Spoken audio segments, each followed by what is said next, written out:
ભારતીય સેનાએ સર્જિકલ સ્ટ્રાઇકના માધ્યમથી પાકિસ્તાનમાં ઘૂસીને આતંકીઓના અડ્ડાઓનો સફાયો કરતા છોટાઉદેપુર જિલ્લામાં ખુશીનો માહોલ જોવા મળ્યો। સ્થાનિક લોકોની માંગ છે કે ભારત હજુ પણ આવી કાર્યવાહી જારી રાખે, જેથી કરીને ફરીવાર પાકિસ્તાન પ્રેરિત આતંકી હુમલો ભારતમાં ન થાય।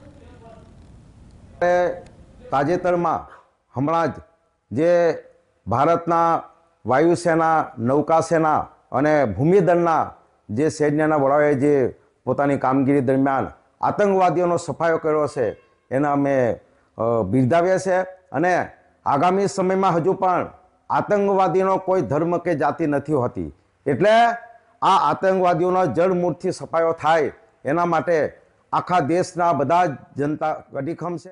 ખૂબ જ સારી હોય છે। સૈન્ય ઘણી વખત સૈન્ય જીતે છે અને ટેબલ પર આપણે ગુમાવવું પડે છે મંત્રણાઓ થકી, બાકી આપણું સૈન્ય તો વિશ્વમાં બેસ્ટ કક્ષાનું છે, એમાં કોઈ શંકા જ નથી।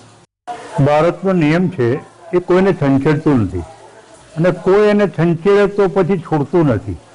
પહેલગામમાં 27 નિર્દોષ નાગરિકોને મોતને ઘાટ ઉતાર્યા બાદ સમગ્ર ભારતમાં ગુસ્સો હતો।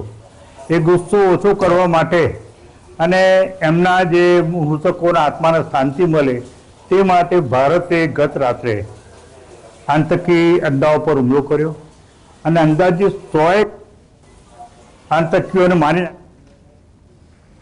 હું ભારતીય સેનાની કામગીરીને ખૂબ પ્રશંસનીય રીતે બિરદાવું છું અને ભારતીય સેનાનો આભાર માનું છું કે ભારતીય સેનાએ ગઈકાલે રાત્રે 1:30 વાગે પાકિસ્તાનમાં ઘૂસીને પાકિસ્તાનમાં ઘરમાં જઈને પાકિસ્તાનને જે જડબાતોડ જવાબ આપ્યો છે એનાથી હું માનું છું ત્યાં સુધી ખરેખર જે નિર્દોષ લોકોના મૃત્યુ થયા હતા અને આતંકવાદીઓ જે અમારા ભારતીય નિર્દોષોને માર્યા હતા એમને સાચી શ્રદ્ધાંજલિ મળી છે અને ભારતીય સેનાએ જે કામ કર્યું છે તે એક બહાદુરીનું કામ છે અને એ કામગીરીથી આજે અમને ખુશી થાય છે કે અમારી જે સેના છે એક તડબડ સેના છે અને એ સેના પાકિસ્તાનને જવાબ આપ્યો છે। ત્યારે પછી યુદ્ધ સિવાય બીજો કોઈ વિકલ્પ ના હોય મારા મતે, અને કરવું જ રહ્યું। આતંકના અડ્ડાઓ જે સાફ થયા છે તેનાથી હવે પાકિસ્તાન સુધરશે એવું લાગે છે, પણ એર સ્ટ્રાઇક દ્વારા પાકિસ્તાનને સબક શીખવાડ્યો જ છે ભારતીય સેનાને। ભારતનો નિયમ છે એ કોઈને